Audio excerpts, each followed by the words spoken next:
اعوذ باللہ من الشیطان الرجیم بسم اللہ الرحمن الرحیم وَاذْكُرْ أَخَا عَاد، اور ذرا تذکرہ کیجئے اخا عاد قوم عاد کے بھائی کا، یعنی حضرت ہود علیہ السلام، اذ انذر قومہ بالاحقاف، جبکہ انہوں نے اپنی قوم کو خبردار کیا احقاف میں۔ یہ احقاف کا علاقہ تھا، بالکل جنوبی ساحل جو ہے عرب کا، جزیرہ نما عرب کا، اس کے ساتھ، اور اب وہاں پر بہت ہی سخت قسم کا، وہ بدترین قسم کا صحرا ہے احقاف۔ وقد خلت النذر من بین یدیہ ومن خلفہ، ان سے پہلے بھی، ان کے سامنے بھی اور بہت سے خبردار کرنے والے آئے تھے۔ یہ میں نے عرض کیا تھا کہ انبیاء متعدد آ کر پھر آخری کوئی رسول آتا تھا کہ جو پھر آخری اتمام حجت کرتا تھا۔ اللہ تعبدوا الا اللہ، انہوں نے یہی دعوت دی تھی کہ مت پوجو کسی کو سوائے اللہ کے۔ انی اخاف علیکم عذاب یوم عظیم، مجھے اندیشہ ہے تمہارے اوپر، تمہارے بارے میں کہ ایک بڑے دن کا عذاب تم پر آئے گا۔ قالوا اجئتنا لتافکنا عن آلہتنا، انہوں نے کہا کہ کیا تم اس لیے آئے ہو اے ہود کہ تم ہمیں اپنے معبودوں سے برگشتہ کر دو؟ فاتنا بما تعدنا ان کنت من الصادقین، تو اگر تم سچے ہو تو جس عذاب کی دھمکی ہمیں دے رہے وہ لے آؤ۔ قال انما العلم عند اللہ، انہوں نے کہا کہ اس کا علم تو اللہ کے پاس ہے، کل علم اللہ کے پاس ہے، وہ عذاب آئے گا، کب آئے گا، کس صورت میں آئے گا، میں نہیں جانتا، وہ اللہ جانتا ہے۔ وَأُبَلِّغُكُم مَّا أُرْسِلْتُ بِهِ، اور میں تو تمہیں پہنچا رہا ہوں وہ جو اس نے مجھے دے کر بھیجا ہے، جو پیغام اس نے دیا میں پہنچا رہا ہوں، میرا کام انذار ہے، ابلاغ ہے، پہنچا دینا ہے، واضح کر دینا ہے۔ وَلَٰكِنِّي أَرَاكُمْ قَوْمًا تَجْهَلُونَ، لیکن میں دیکھ رہا ہوں کہ تم نے بہت جہالت کی روش اختیار کر لی ہے، بجائے اس کے کہ میری بات پر غور کرو، دیکھو، سوچو، دل میں اترے تو اسے قبول کرو۔ تم نے تو گویا کہ ادھار کھائے بیٹھے ہو اس کی نفی پر اور اس کو نہ ماننے پر، تو تم جہالت پر اتر آئے ہو۔ فلما رأوه عارضا مستقبل اودیتہم، تو عذاب الہی جب آیا، اس کے آثار جب آئے تو وہ ایک ایسی صورت میں تھے کہ جو ہے کہ بادل آ رہے ہیں، تو جب دیکھا انہوں نے اس کو، یعنی عذاب کو، رأوه، یہ وہ عذاب کے لیے ضمیر ہے، عارضاً کہ اس کو ہم نے ایک ابر کی صورت میں بھیجا، مستقبل اودیتہم، جو ان کی وادیوں کی طرف چلا آ رہا تھا، سامنے آ رہا تھا۔ قالوا هذا عارض ممطرنا، ان کو یہ تو بادل آ گئے، ابر ہے، اب بارش ہوگی، جل تھل ہو جائیں گے، مطر آ رہی ہے۔ بل هو ما استعجلتم به، نہیں، یہ تو وہ شے جس کی تم نے جلدی مچائی تھی کہ لے آؤ عذاب اگر لا سکتے ہو۔ ریح فیہا عذاب علیم، وہ ایک جھکڑ تھا جس کے بارے میں آئے گا سورۃ الحاقہ میں کہ سخرھا علیہم سبع لیال وثمانیۃ ایام، 7 رات اور 8 دن مسلسل وہ جھکڑ چلا ہے۔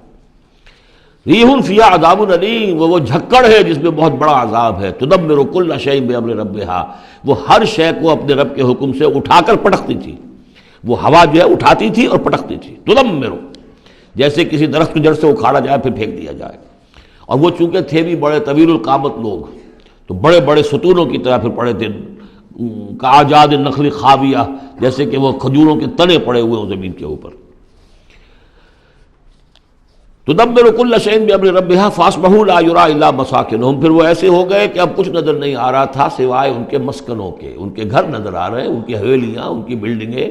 لیکن وہاں اس میں بسنے والا اب کوئی نظر نہیں آ رہا۔ کذالک نجزی القوم المجرمین، اسی طرح ہم بدلہ دیا کرتے ہیں مجرموں کی قوم کو۔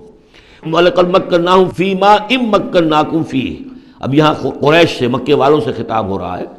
ان کو ہم نے جو تمکن عطا کیا تھا زمین میں، جو مال و اسباب دیا تھا، جو طاقت دی تھی، فی ماء مکناکم فیہ، اس میں اتنا تمکن تمہیں ہم نے نہیں دیا، اتنی طاقت تمہارے پاس نہیں ہے۔ ان کی تہذیب، جیسا کہ میں عرض کر چکا ہوں، وہ شداد کا جو شہر تھا، اب اس کے جو ہیں باقیات وہ نظر آ چکے ہیں سیٹلائٹس کے ذریعے سے کہ زمین کے نیچے جو ہے بہت گہرے وہ موجود ہیں، جو ان کے اوپر عذاب آیا اور اس کے اوپر، لیکن وہ دبے ہوئے موجود ہیں۔ اس کے بڑے بڑے جو ہیں ستون جو بنائے تھے انہوں نے، غالباً 30 بڑے بڑے ان کی فصیل کے ساتھ جو ہے پلرز ہیں جن کو گن لیا گیا ہے، اب وہ موجود ہیں۔ یہ ساری نشانیاں اب ایک ایک کر کے ظاہر ہوں گی۔ وَلَقَدْ مَكَّنَّاهُمْ فِي مَاءٍ مَكَّنَّاكُمْ فِيهِ، ہم نے وہ چیزیں انہیں دی تھی کہ جو اے قریش تمہیں نہیں دی، ہم نے ان کو، تمہیں وہ تمکن نہیں دیا۔ وَجَعَلْنَا لَهُمْ سَمْعًا وَأَبْصَارًا وَأَفْئِدَةً، ہم نے ان کے لیے بھی، ہم نے انہیں سماعت کان بھی دیے تھے، وَأَبْصَارًا آنکھیں بھی دی تھیں، افئدہ بھی دیے تھے،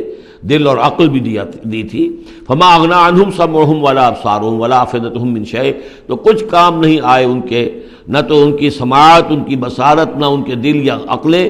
میں کسی شے میں انہیں نہیں بچا سکے، اذ کانوا یجحدون بآیات اللہ، جبکہ وہ انکار کرتے رہے اللہ کی آیات کا، وحاق بہم ما کانوا بہ یستہزئون، اور ان کو گھیر لیا اور ان پر الٹ پڑی وہی چیزیں جن کا کہ وہ مذاق اڑایا کرتے تھے۔ وَلَقَدْ أَهْلَكْنَا مَا حَوْلَكُم مِّنَ الْقُرَىٰ، اور ہم نے تو ہلاک کیا ہے بہت سی بستیوں کو جو تمہارے ہی ارد گرد آباد تھیں۔ میں وہ نقشہ بنا کے بھی آپ کو دکھا چکا ہوں کہ یہ تمام جو احقاف یہ گویا کہ مکے کے جنوب مشرق میں تھے، سمود کا علاقہ جو ہے مکے کے شمال میں تھا، اسی شمال کے رخ پر جو ہے پھر وہ مدین کا علاقہ، اور پھر یہ کہ ادھر ڈیڈ سی کے ساتھ ساحل پر اس کے بھی اب حال ہی میں خبر آئی ہے کہ اس کے بھی جو کھنڈرات وغیرہ ہیں وہ بحیرہ بردار اس کے اندر پانی کے نیچے وہ موجود ہیں، ابھی ان کی تلاش ہو گئی ہے، وہ معلوم ہو گئے ہیں، انکشاف ہو گیا ہے۔ تو فرمایا وَلَقَدْ أَهْلَكْنَا مَا حَوْلَكُم مِّنَ الْقُرَىٰ، ہم نے بہت سی بستیوں کو، شہروں کو ہلاک کیا جو تمہارے ارد گرد ہی تھی۔ وَصَرَّفْنَا الْآيَاتِ لَعَلَّهُمْ يَرْجِعُونَ، اور اسی طرح ہم نے پھیر پھیر کر ان کو یہ آیات اپنی سنائی ہے تاکہ وہ رجوع کریں، پلٹیں، لوٹیں۔ فَلَوْلَا نَصَرَهُمُ الَّذِينَ اتَّخَذُوا مِن دُونِ اللَّهِ قُرْبَانًا آلِهَةً، تو کیوں نہ مدد کی ان کی ان ہستیوں نے جنہیں انہوں نے اللہ کے سوا سمجھا تھا کہ یہ معبود ہیں جو اللہ کی طرف ہم اللہ سے ہمیں قریب کر دیں گے، ہمیں تقرب الی اللہ کا ہمارا ضرورت ہمیں جو ہے وہ درجے حاصل کر دیں گے، اس کا ذریعہ بن جائیں گے۔ بل ضلوا عنہم، جب وہ عذاب کا وقت آیا وہ سب گم ہو گئے، ہوا ہو گئے، خواب تھا جو کچھ کو دیکھا، جو سنا افسانہ تھا۔ وذالک افکہم، یہ تو اصل میں ان کی من گھڑت باتیں تھیں، ان میں حقیقت تو تھی ہی نہیں۔ وما کانوا یفترون، اور جو کچھ بھی افطرا وہ کر رہے تھے وہ تھا۔ صدق اللہ العظیم۔